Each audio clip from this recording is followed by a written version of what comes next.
Hello, what's up, guys? Good morning, and it's November 21 here in the Philippines now.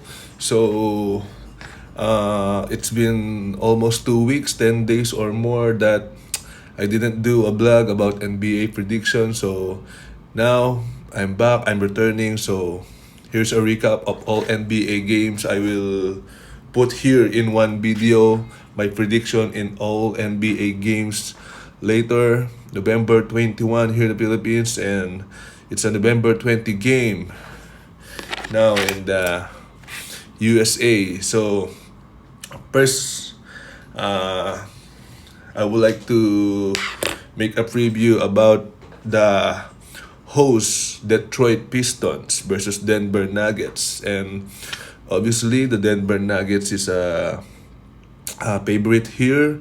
The spread is -9, and the Detroit is +9. +9 underdog, home home court advantage. They have a home court advantage, but you know, Denver Nuggets is struggling in the road games now. They lose. I think they are, if I'm not mistaken, there are four straight lose on the road. So same as like in Detroit, there are losing streak at home. There are five losing streak at home or six. I don't know, but their same losing streak. But Denver Nuggets is struggling without Jamal Murray in the point guard, and Detroit Pistons. I think probably Killian Hayes and Jalen Duren at the center is coming back. So in this Detroit Pistons versus Denver Nuggets, Detroit Pistons at home. I think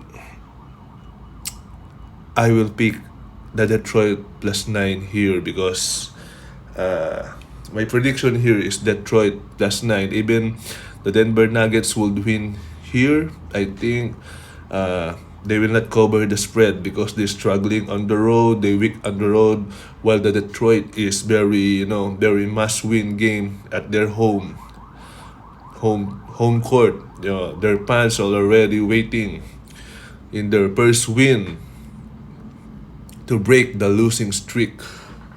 Okay, so remember, I take the Detroit +9 here. Detroit +9. Thank you.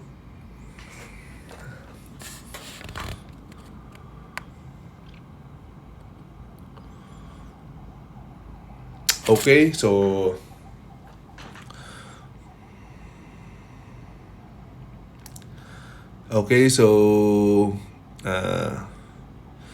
I'm gonna make a next video. Gonna make a next video about the Bucks and the Wizards. So don't forget to like and subscribe. Please support my new channel, NBA Pickmaster. Thank you. Hey, so it's me. So I forgot. I separate this video, but I will make it one video. So I will make one upload only.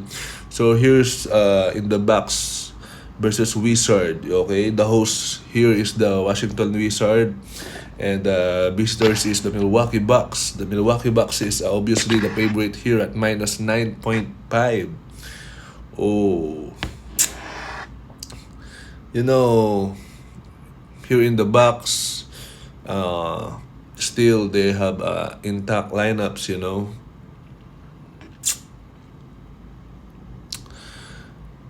Recently, they struggling, but now I think they meet their chemistry, each other. The they're improving as of now. They a better team right now. Their last game they beat the Dallas Mavericks, led by Luka Doncic and Kyrie Irving. I think that's very close match up, but the Bucks take it easily. So the Wizards here is the host here, Washington Wizards. The I know it's very hard to be on the side of Wizard now. On the home game, they're on a losing streak.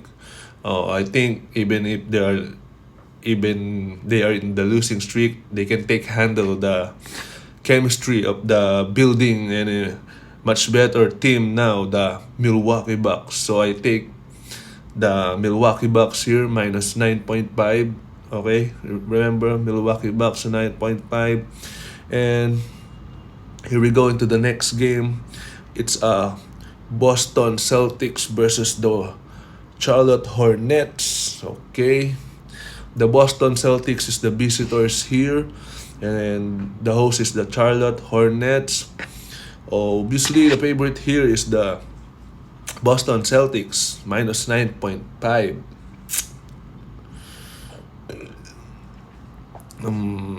I think the first five of the Boston Celtics is still intact. Jaylen Brown is probably playing. It's possible he play for tonight. And the Hornets is still have there are many missing in their key players in their usage, you know. Terry Rozier is still out, you know, but the good news for the Hornets is LaMelo Ball is playing good right now, you know. And the Boston now is they have back-to-back games now. Okay, so they are from Memphis. They are visitors Memphis last night, and they go travel to Charlotte.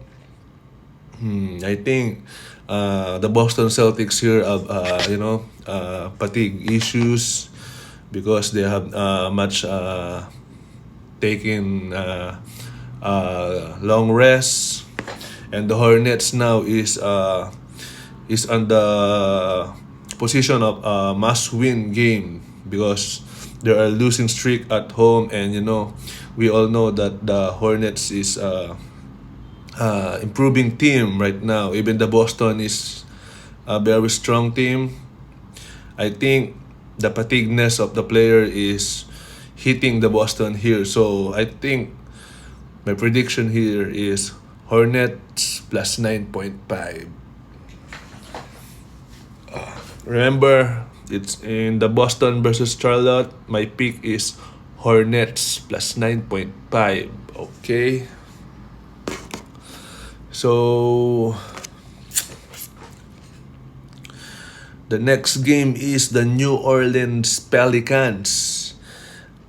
They're hosting the Sacramento Kings, the visitors, Sacramento Kings. This is a interesting matchup, This is a interesting matchup, New Orleans Pelicans, Kings. New Orleans Pelicans still don't have their key player, CJ McCollum. He's the most usage player scorer in the New Orleans Pelicans. Beside Zion Williamson, Jonas Valanciunas, Brandon Ingram, if they're complete, they're very solid, At the other side, the Sacramento Kings have the winning streak. If you will see in their matchup, Pelicans versus Kings, we all we think that Kings are better form right now because they're winning streak, they're strong, they finish the other teams a blowout game, in the betting line they win against the spread every time, but there's something special here, because because the Kings here is only have a spread -1. You know, I think there's something wrong here, and I checked the recently previous games in the other teams. You know, uh, the Pelicans is struggling without CJ McCollum, but even without CJ McCollum, even uh, his return is very, it's very far from the reality because of his injury. Oh, the chemistry of the New Orleans Pelicans is going better now. Even they lose at one point in Minnesota Timberwolves, but they lose 1 point in Minnesota Timberwolves. There's no Zion Williamson there. But now, later, Williamson is playing. I think that will making better good impact in the New Orleans Pelicans, and the Kings here. The visitors Sacramento Kings is on the winning streak, and they have back-to-back games also. They have a back-to-back games. Last night they are from Dallas Mavericks. They beat the Dallas blowout win, and I think that's the fatigueness of the player. There's no rest, and the comeback of Zion Williamson in the Pelicans will very game changer here. So I think Zion comeback will impact the New Orleans Pelicans versus the no rest Sacramento Kings. I will choose my pick here is the New Orleans Pelicans money line or -1 or maximum minus in the New Orleans Pelicans. I think New Orleans Pelicans will win here. Okay, so I think I pick the New Orleans Pelicans here. And remember, New Orleans is strong in home. Okay, so let's take a look to the next game. It's Minnesota Timberwolves. The New York Knicks visit the Minnesota Timberwolves, right? So this is a very close game too. New York Knicks is looking good. Looking good. The team of the New York Knicks right now, they are. I think even the regular season is starting right now. They are playoff contender, and the Wolves now is top 1 in the West right now. The chemistry of the Timberwolves is getting. The chemistry of the Minnesota Timberwolves is looking good right now. They're top 1. They beat the other powerhouse teams. They beat twice the Golden State Warriors. They beat the Denver Nuggets. Their lineup still intact. They have a complete lineup. Same as New York Knicks. Even they have many game time decision in the lineup of New York Knicks, but I think I think their lineup still complete. So the favorite here is the Minnesota Timberwolves -2.5. So I will not take it any longer here to think. I will pick here the Minnesota Timberwolves -2.5 versus the New York Knicks. The Minnesota is in better form right now. They have two twin tower, Karl Anthony Towns and Rudy Gobert in the front court. New York Knicks have Julius Randle and Mitchell Robinson. I think in the front court is more. The Minnesota is more have an advantage here, And in the backcourt, backcourt have same. I think in the backcourt is New York Knicks have advantage here, but it's Minnesota home court now. The home court advantage matters. So Minnesota is very strong in their home court. So I will pick Minnesota minus 2.5 over New York Knicks. Okay. So let's take look in the Chicago Bulls versus Miami. Miami Heat here is the favorite here at minus 1.5, but this matchup is a back-to-back games. Their last matchup is Chicago is win, you know. Miami at their last game, Miami is very strong in the first quarter, and their the second quarter they're even tied scoring. The Chicago is the third and the fourth. They consistent to score to surpass the Miami. I think the problem of the Miami here is the lack of players. They have many injured players. They have many out players. And their roster is very short. They're short-handed. I think there are 8 to 9 players right now, so the rotation is very, big problem for Coach Eric Spoelstra. That's why they lose in their first game, in their first regular series. Miami, still no Tyler Hero, and the Chicago Bulls right now is in better form. The Chicago Bulls have back-to-back lose in the Orlando Magic in their recent last 3 to 4 games. I think that Chicago will repay their fans here at home to take the 2-0 wins against the Miami. Okay, so Chicago have home advantage.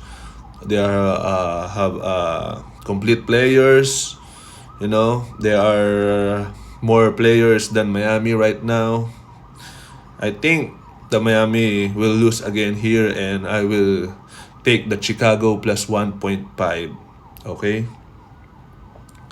So we're going to the next game, Clippers versus Spurs.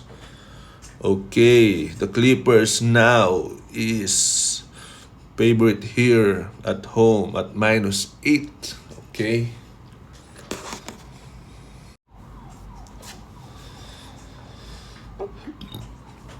The Clippers now is the favorite here, minus 8 versus the Spurs plus 8 at home.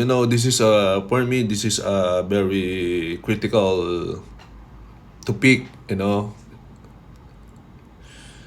because Spurs is even they are last in the standing, even they are losing streak, even they are in the losing streak. Spurs is not taking against the spread. They cover the spread. They cover the spread many times even if they lose. So it's very hard for me to pick the Clippers minus 8 here, but I saw a little problem here in the Spurs because I checked their all games. They're all last recent games in this season. They are better with if they have Devin Vassell. They are better, but there's no Devin Vassell right now. Even they have Zach Collins, Wembanyama, Keldon Johnson. I think they will not handle the Clippers right now that is looking to get their chemistry, you know. James Harden is in better position right now while Russell Westbrook is taking his role as a sixth man of the Clippers. So they're getting better right now, you know. They're giving each other, they're not selfish anymore, and Clippers is from the losing streak and their last game to the Houston Rockets, they they got their first win since James Harden is going to the Clippers. I'm sorry for my English, you know. Okay, but I think the Clippers will cover the -8 here because uh, Clippers is still a strong team. They're a strong team. They are a contender in the playoffs. You know, they getting their chemistry right now. So I think this is a blowout uh, visitors win by the Clippers against the host team, San Antonio Spurs. Okay, I will pick the Clippers -8 here because in the Spurs is Devin Vassell is out. If Devin Vassell is in here, I will pick the Spurs +8. But you know, Devin Vassell is out, so I will take the Clippers -8.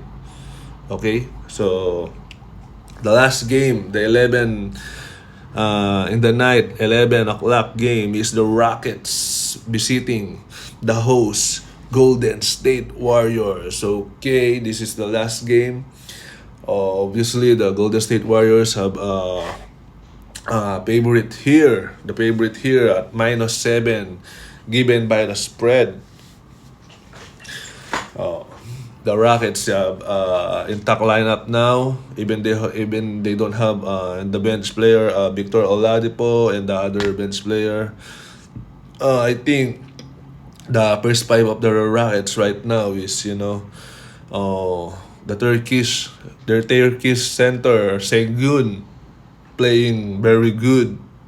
The defense of the Dylan Brooks and the mind game of Dylan Brooks playing is very so much making affected to the other team, to their opponent, you know.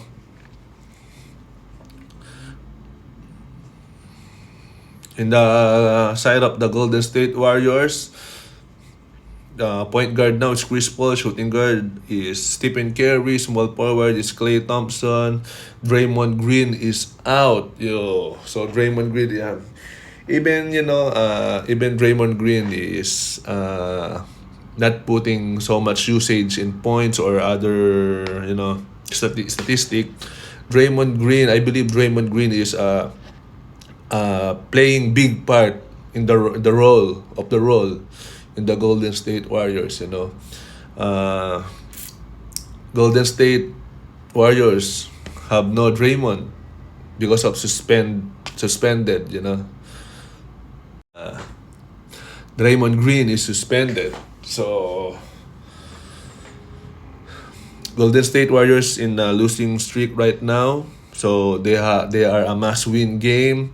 I think Golden State Warriors will win here, but I think they will not cover the spread. I think this is the very close game matchup because Rockets is a losing streak on the road right now.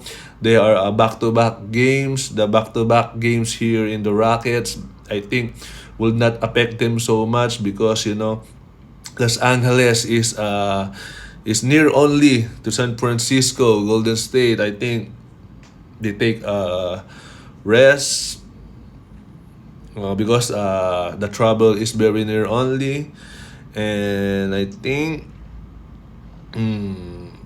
the Golden State is a full emotion right now.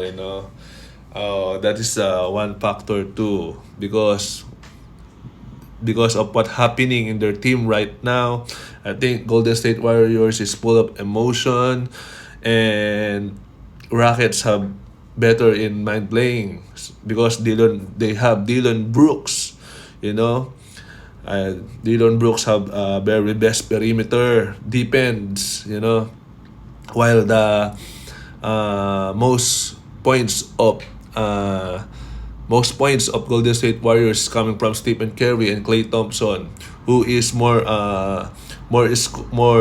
making points in the perimeter and behind the arc. And you know, Dylan Brooks and Jalen Green is a better defender at the perimeter and behind the arc.